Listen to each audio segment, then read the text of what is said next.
So recently I've made videos on the medieval flags of England and Scotland, and today I want to make one on the country where huge gangs of tough, sinewy men roam the valleys, terrifying people with their close harmony singing. That's right, today we're completing the British trio and we're looking at the flag of Wales.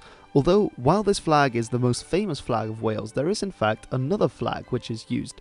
Now it's actually not that one, because that's the flag of Bhutan, and this interesting fact is that Wales and Bhutan are the only national flags that feature dragons on them, which is a shame. If there's new countries coming around in the 2020s, please feature another dragon because they're really cool on flags. But as I was saying, there is in fact another flag of Wales apart from this red dragon. And this flag is the one that we see here on the right. Now it's also called the St. David's flag after the patron saint of Wales. And this flag, as you can see, is a yellow cross or a golden cross on a black background. And today I want to look into the history of both of these flags and their place in the symbolism and the heritage of Wales and the Welsh. Now, of course, it might look a little like the flag of Cornwall if you're familiar. The flag of Cornwall is the one on the left, although this is also a saint's flag. It's St. Piran's cross rather than St. David's cross. It also is very similar to the flag that's used in Brittany, or an older flag that was used in Brittany, which is this one, which I think is called the Croix d'Eu in Breton, which is the black cross, if I'm not mistaken, in Breton. But first I want to take a look at this flag, which is the most famous of the Welsh flags, which is the red dragon, or the Ddraig Goch. Now in legendary stories, this is associated with a mythical character called Arthur. Now there's an awful lot of stories about Arthur in Britain, about the Knights of the Round Table and searching for the Holy Grail and everything like this. Although the oldest story that gets related back to history is this story of this leader of a people, the British or the Romano-Britons, sometimes called the Celts, against these Anglo-Saxon Germanic invaders. Now it's a mythical story and it oversimplifies things an awful lot, but this is a common theme that's seen in a lot of Celtic literature from places like Wales. There's also connections to Cornwall and to Ireland and Scotland as well in this myth, and that he's this figure that will drive these invaders back into the sea and restore the Romano-Britons to their prominent position in Britain. Now it's possible that the dragon symbol was a symbol that was part of the culture of the Romano-British, that this was something that portrayed them. Now it might be because the Romans, they carried dragon banners, especially the Roman cavalry, and this was called the Draco. And they carried these, it was some kind of banner with a dragon head on top, and it's something they might have got from the Sarmatians or from the Dacians. Now, when I was in Romania, a lot of the time you see this kind of winged dragon head that was carried into battle by Dacian soldiers, by the Dacian warriors. Of course, the Dacians fought against the Romans, and it's possible the Romans then incorporated this into their own designs. And then that the cavalry brought that with them to Britain, and that when the Romans invaded Britain, the Romano-British, who were this kind of mixed culture of the local people and the Romans who'd come over, then adopted this symbol as their own. Now it's particularly related to someone called Cadwaladr, who came to the throne of one of the northern Welsh kingdoms called Gwynedd around the year 655. Now it's particularly related to him, although we don't have any extant evidence from his own time period that he was related to this dragon symbol, although this again has survived from later chronicles, and it's again this story that he would drive out the Anglo-Saxon invaders. So at the time they would be the Anglo-Saxon kingdoms, so we know that he fought against the Mercians, for example, who were on his border. The kingdom of Gwynedd also often fought against the Northumbrians, as I've covered in my other videos, as well as other Anglo-Saxon kingdoms. Now the first mention that we actually have, the oldest mention of this dragon symbol, is from around 830, and it's in the Historia Britonum, so the history of Britain. And it's this story that there were two dragons, the white dragon and the red dragon, and that these both were symbolic of the various peoples in Britain at the time. So again, this distinction between the Britons, or sometimes called the Celts, and these Germanic peoples, the Anglo-Saxons, coming in. So the red dragon was the symbol of the Britons, and the white dragon was the symbol of the Anglo-Saxons, the Germanic invaders. Now, of course, the Germanic invaders in the later Middle Ages would invade Wales as well, and this, of course, was the Norman and then later the English invasions of Wales, which is why Wales today is covered in spectacular castles, because they had quite a handful trying to keep the Welsh in check, and that's why they built so many castles to fortify the area.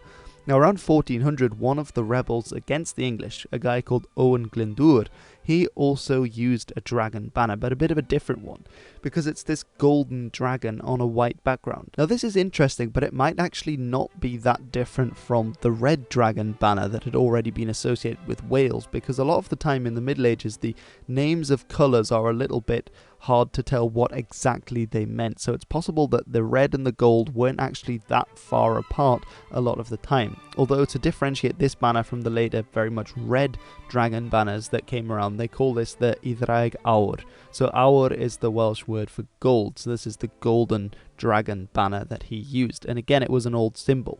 But then of course this is clearly a red dragon on a white and a green background, so where did that come from? What made up the rest of the flag?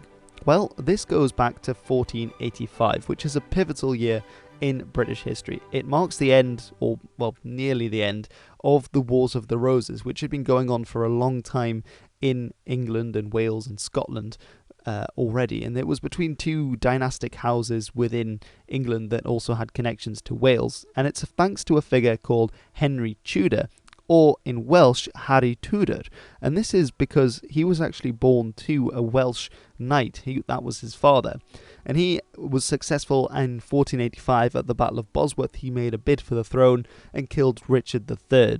Now actually, if you're interested in this, I have an awful lot of videos on this because it's something I covered in great detail in many videos a few years ago when I was studying this for my A-level exams, so if you're interested there'll be a link in the description. The green and white that's added to the red background because of course Henry was Welsh, and actually he landed in Milford Haven, so in the south of Wales, when he came up from France to fight in the Battle of Bosworth in 1485, because he'd relied on his Welsh ancestry and his links to get the Welsh to rise up, and this they did, and a lot of his army was actually Welsh that fought against Richard III and against the English royalty at the time. And so he decided to add the white and the green because that was the livery, so the standard colours of the Tudor family, to the background of the red Welsh dragon. And this is what we see, and that's where the modern colours of the Welsh flag come from. Alright, so then now we've looked at the red dragon flag, but what about this other flag that we see? And this of course is St David's flag. It's called St David's flag because, well, it's named after St David, who is also the patron saint of Wales. Now, it might be the case that they did this in the same vein as that all the other countries within the United Kingdom. You've got Scotland, you've got St Andrew's Cross, you've got England, you've got St George's Cross, and Ireland you've got St Patrick's Cross, which is also now still seen actually on the Union flag, which doesn't have any representation of Wales, which is funny enough. So if you want to design a Union flag with a Welsh element, then feel free to.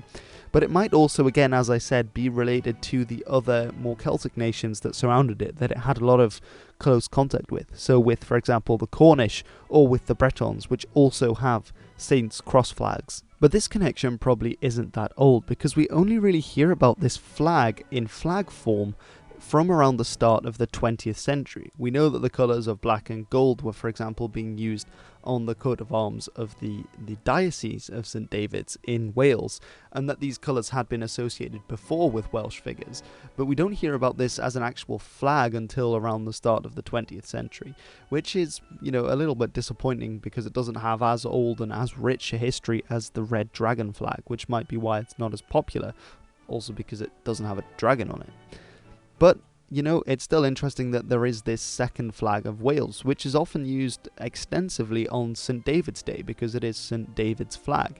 And actually some people prefer this flag, the St David's flag, to the Welsh dragon flag, particularly some figures within the church. Now, I'm not sure how representative this feeling is for churchgoers in Wales, though I can imagine that maybe during the 20th century, Anglicans and other religious groups in Wales would have preferred to have used a cross symbol for a flag rather than a dragon. And in fact, the spokesperson of the Welsh Christian Party, George Hargreaves, even said that the red dragon flag was nothing less than the sign of Satan, and so that party in Wales uses the St David's flag. And there are other Welsh nationalists as well, I gather, who are more favourable towards the St David's flag and want that one to be used rather than the red dragon flag, although I don't think it's a majority opinion. But Welsh people, let me know in the comments below whether you prefer this flag or the modern Welsh flag I say modern Welsh flag, by which I mean the dragon flag. Both are used within modern Wales, but let me know what you think of those two. That is the end of this video, and I hope it's been somewhat interesting for you and that you were able to learn a little bit more about the history of the Welsh flags and a bit about the history of Wales in the meantime as well. It's a fascinating subject. I recently started reading a book on Owain Glyndŵr. If I have much more time, I'll be able to get to the end of it and then hopefully make a few videos on that, because it's a fascinating subject, and I feel that Wales often gets neglected a little bit in terms of its history and its struggle for independence against the English, which was a little bit earlier, started at roughly the same time as that of the Scots and the Irish, but sort of ended a little bit earlier and in a different way, but nonetheless is absolutely fascinating. I'll leave links to my videos on the Tudors and the Wars of the Roses, because there's a little bit of the more of the background about what I'm talking about here and there as well. And other than that, I hope you have a great week for the rest. I have been Hilbert, and this has been The History.